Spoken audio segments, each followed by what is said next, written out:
Mahojiano ambayo ameyafanya waziri mkuu mstaafu na jaji wa viwango mzee wetu Sinde Warioba.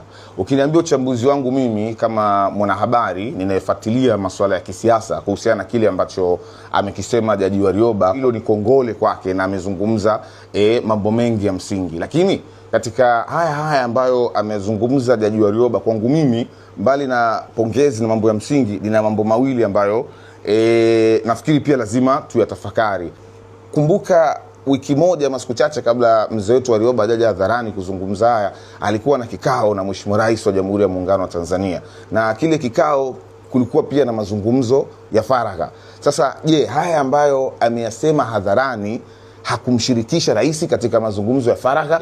Lingine ambalo mimi naona sasa kwa mawazo yangu kama mwanahabari, alichokisema mzee Warioba kinakuwa trending, lakini kwa namna moja ama nyingine pia kinaleta pengine taharuki kwa namna moja ama nyingine, kwa sababu wakati huu tayari kuna tume na yeye kwa nafasi yake anaweza kufika juu na kushauri tume na nini. Pengine ingekuwa ni kwa mawazo yangu mimi, angeenda moja kwa moja kwenye tume kwa kutumia njia zake kama mkongwe na aliyewahi kuwa kiongozi mwandamizi serikalini na kuzungumza haya, kuliko pengine kueleta haya kwa wakati huu. Pengine labda yanazua taharuki. Amezungumzia kuhusiana na kile ambacho kilijiri Oktoba 29, lakini tayari kuna tume imeundwa ambapo kazi ya tume ni kuchunguza pamoja yale yaliyojiri pamoja na watu ambao wamefariki.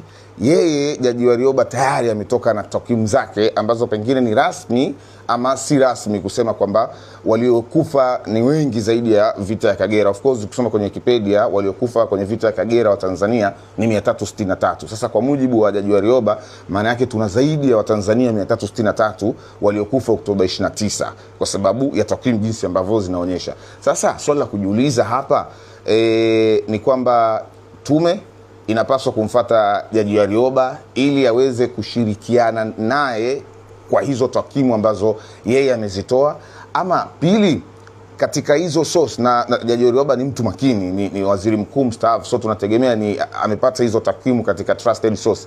Je, hizo trusted source zina link vipi na tume sasa ili kuisaidia tume?